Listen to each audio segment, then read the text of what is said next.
Thank you all for carving some time out of your Sunday afternoon to be here. It always means a lot when we can make space for each other in this way. Let's go ahead and dive in. So in 1989, in a 1989 issue of Rolling Stone magazine, David Sheff, completing one of the last interviews with Haring, opens his multi-page spread with this narration.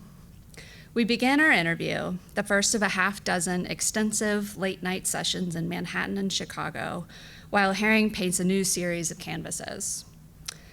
There are several abstractions, obviously influenced by his recent trip to Morocco, and a two-part black and white series painting. The first canvas has a skeleton peeing on a small sunflower, and the second, the flower has blossomed. Keith talks like he paints. It comes out in a line, a spontaneous, smooth line. Today, I will be giving a talk on Keith Haring's practice and formalist choices through the lens of Isabel Grau's theories of indexicality in the painting medium, or what might be described as his visual language. Effectively, following per se's rules of signs, Grau argues that painting has a key and specific place as an index of the artist, the body making marks. Painting is as close to a form of handwriting as made works get, thus affording us an imagined closeness, an understanding, even if fictional, of the person making them. I make the argument here that Haring's work isn't simply an indicator of him and his form, although it is. It's also a mirror of a specific middle America modernity. He was a voracious consumer of Disney, televised media, and popular culture, later observing a moving world through the lens of a subway train. Influenced by beat culture, pop art and music, graffiti, hip hop, and breakdancing, he ends up contributing and cultivating an adamantly playful, experimental, prolific, and most importantly, joyous activism within the AIDS rights advocacy organization, ACT UP. Now, somewhat unfortunately, before we really talk about Haring and Grau, we need to have a very, very basic understanding of semiotics, the area of philosophy that studies signs and symbols and their interpretation.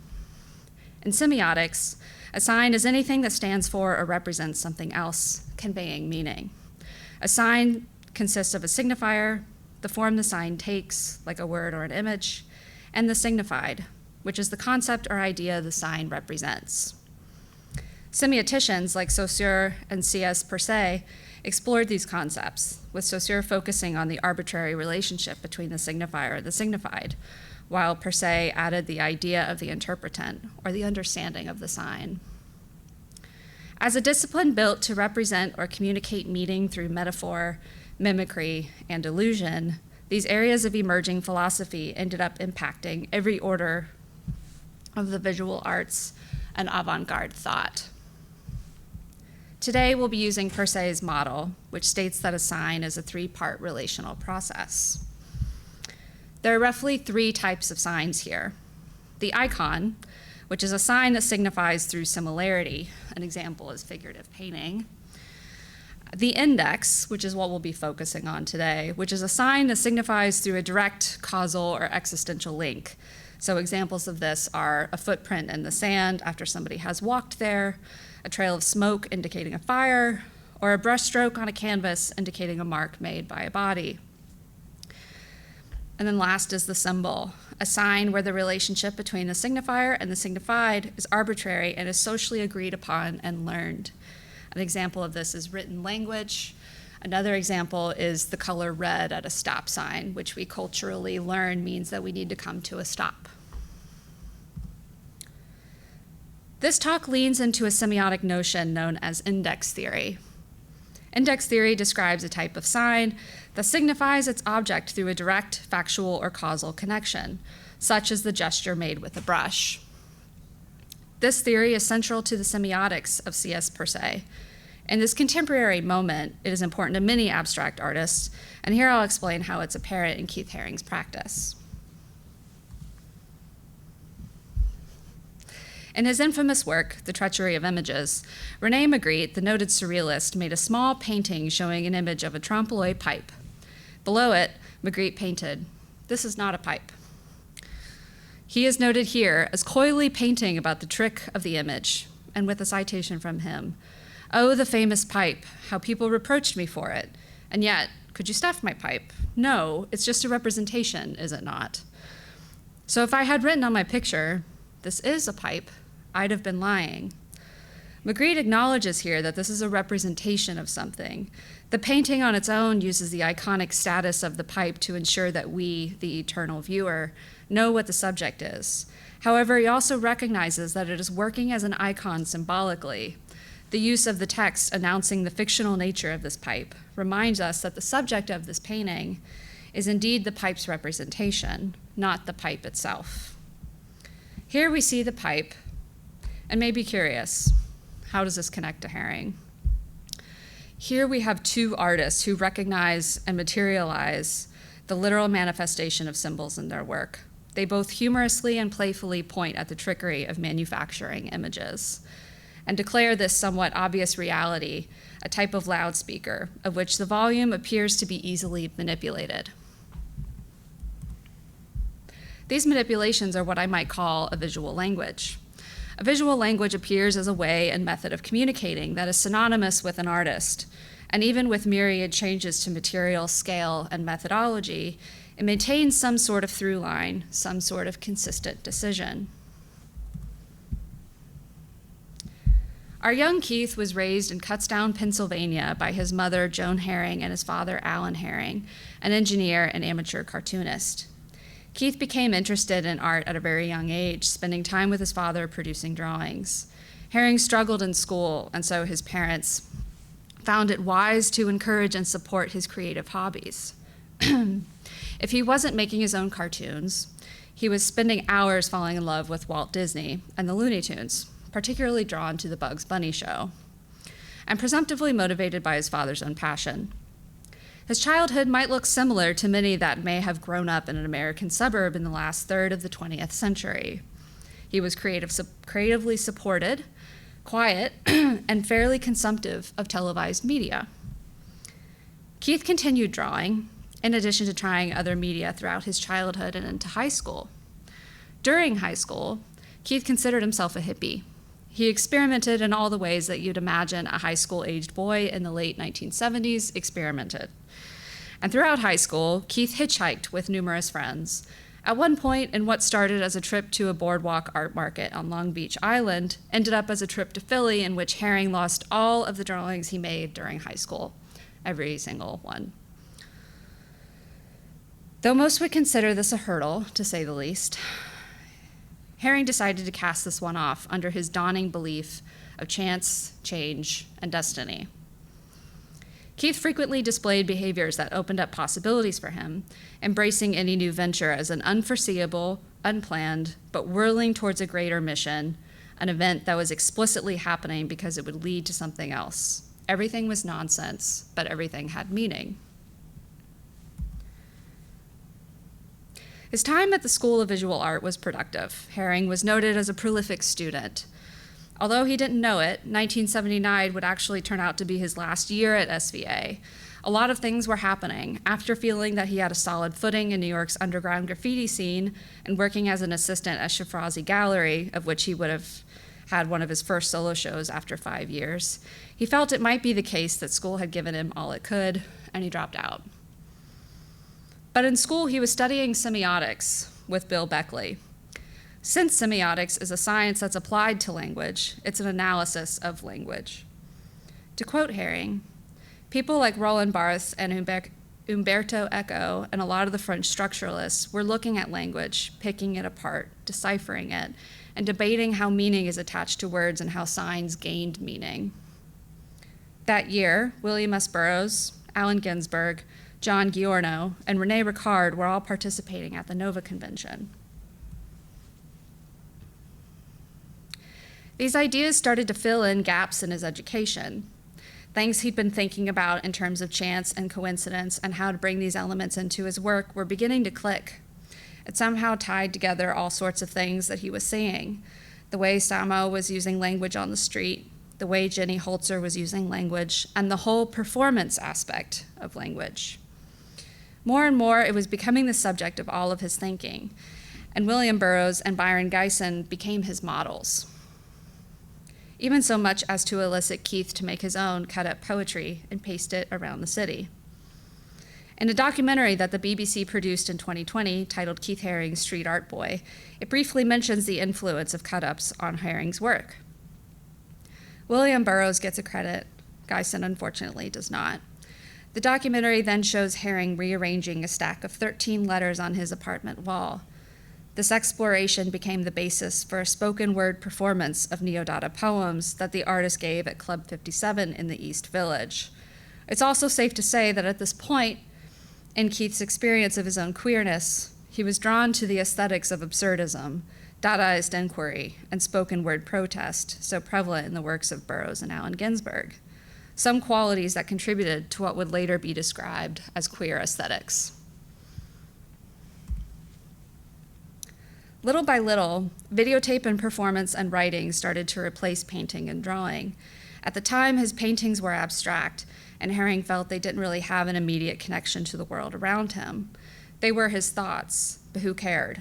The world could live without them. So with all this happening, he thought, how can I make all of this work for me?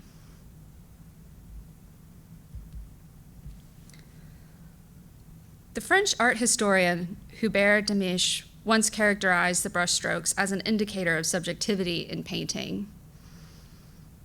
For him, painting, unlike verbal utterances, reveals nothing but the traces of an activity to the eyes.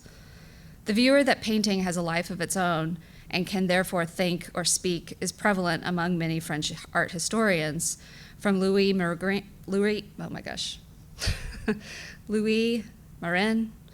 to Georges Didi Huberman. Of course, it could be argued, as Andreas Reckwitz did, that all aesthetic practices employ systems of signs and therefore contain a semiotic dimension. But in my view, it is specifically in painting where one type of sign, indexical signs, predominates. Indexical signs possess the physical power of a pointing finger, a power that comes close to something that Persay referred to as magnetisms. I would say that once they appear in the context of painting, they forcefully point to the absent author, who seems to be somewhat present in them. In a painting, it is all its signs, iconic or symbolic, that simultaneously evoke the ghost-like presence of their absent author. This is owing to their enhanced physicality, or to use a more common term, to their emphatic materiality. The work gains further power due to its proximity to the artist's body. Like a relic, it has been in touch with its maker and his life. It is charged with it. The curses and insults inscribed into it add to this life dimension, transforming the cloth into a discursive object that speaks to us and therefore appears to be alive. Painting is a product that is saturated with what one imagines to be the person of the artist, but it can't be reduced to this person.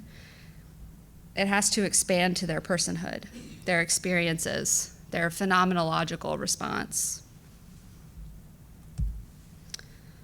So Isabelle Gras, who formulates most of the theory that's applied to this talk, is introduced here. So she's a German art historian, art critic, publicist, and curator.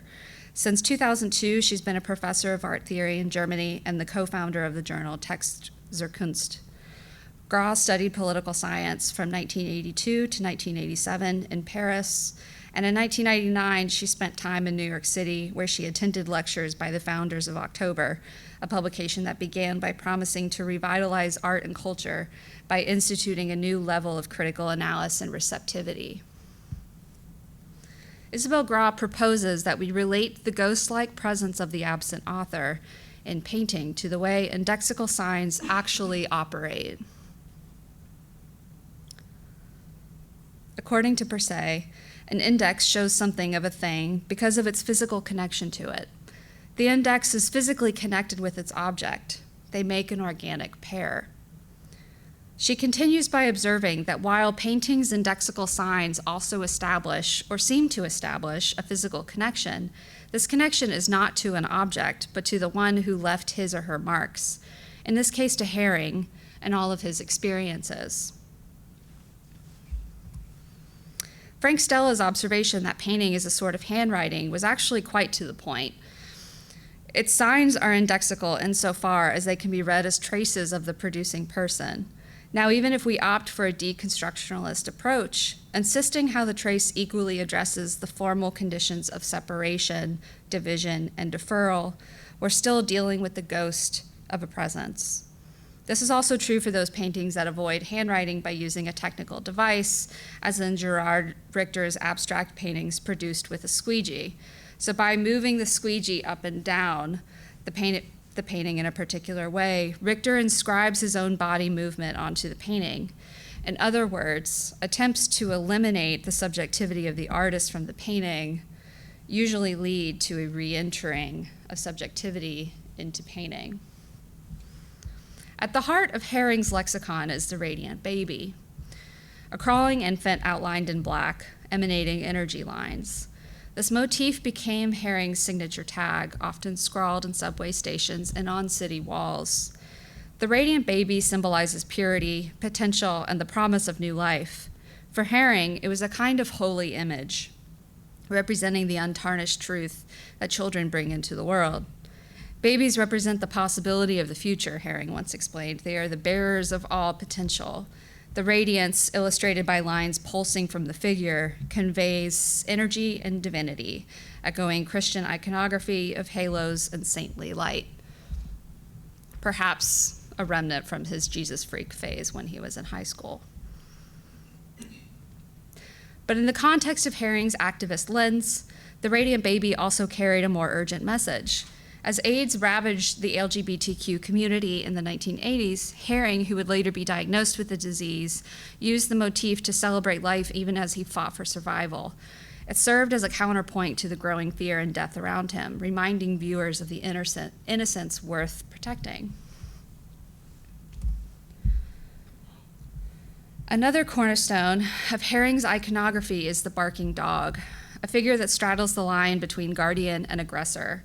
With its stiff limbs, jagged mouth, and echoing sound lines, the dog often appears mid-bark, alert, perhaps enraged. Initially inspired by graffiti tags and the canine imagery common in ancient mythologies, like Anubis in Egyptian art, Haring's dogs evolved into a symbol of authority and its abuse. The barking dog can represent the voice of protest, shouting against oppression, or conversely, the voice of control, echoing commands from the top down. Depending on the context, the barking dog might warn, celebrate, or intimidate. It's this ambiguity that gave the motif its power. Sometimes the dog appears as a protector besides the radiant baby. Other times, it looms as a menacing force, a stand-in for state power, media influence, or moral policing. ACT UP, or the AIDS Coalition to Unleash Power, is an international grassroots political group working to end the AIDS pandemic. The group works to improve the lives of people with AIDS through direct action, medical research, treatment, and advocacy, and works to change legislation and public policies. For Haring, who grew up witnessing civil rights protests, the Vietnam War, demonstrating for gay rights, and later living through the AIDS crisis, the barking dog became a visual cipher for both protest and surveillance, raising questions about who gets to speak and who gets silenced.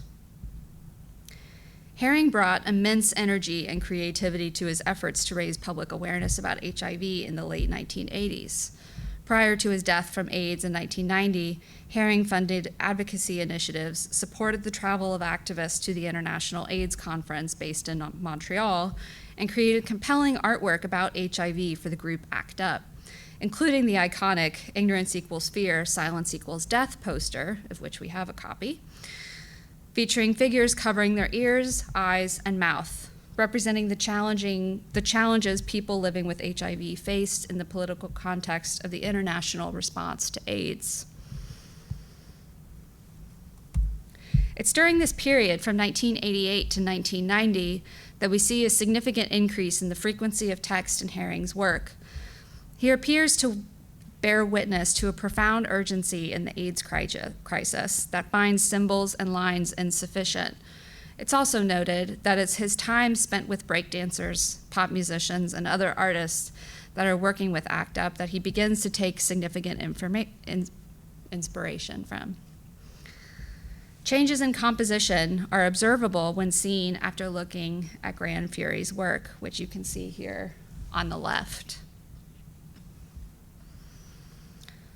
which often paired images with text located at the top and the bottom of the composition. We begin to see the amount of color changing in each composition as well, and there is a sense of direct communication that is no longer interested in mediation.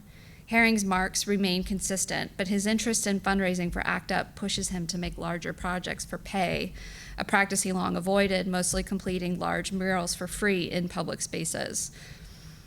A specific portion of those funds went towards fundraising for ACT UP's efforts.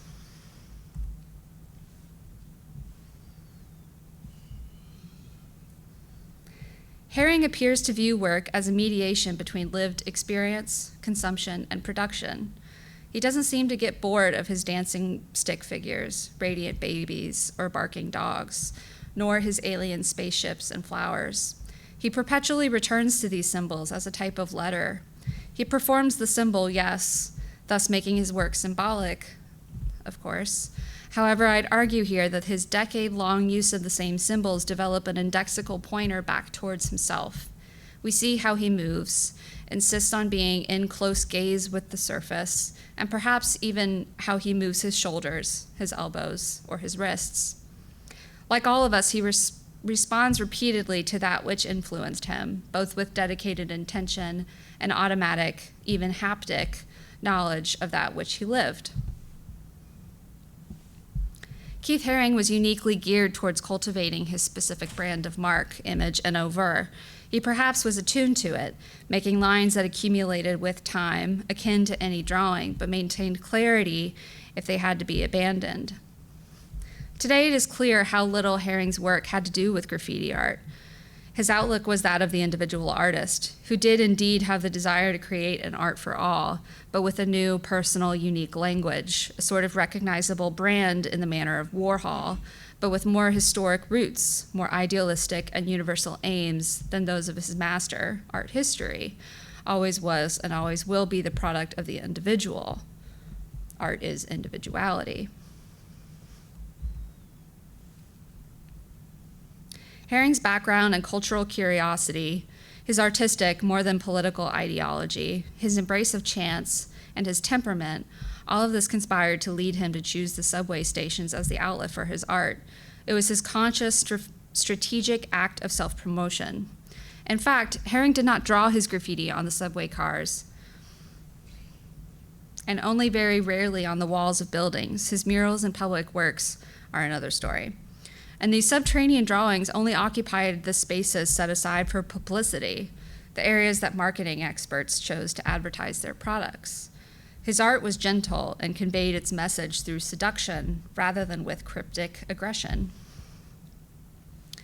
But Haring utilized the communicative force of graffiti art and its tools to break into the more conventional art system, at that time almost exclusively controlled by galleries, museums, and the wealthy collectors who lived on the east of Central Park.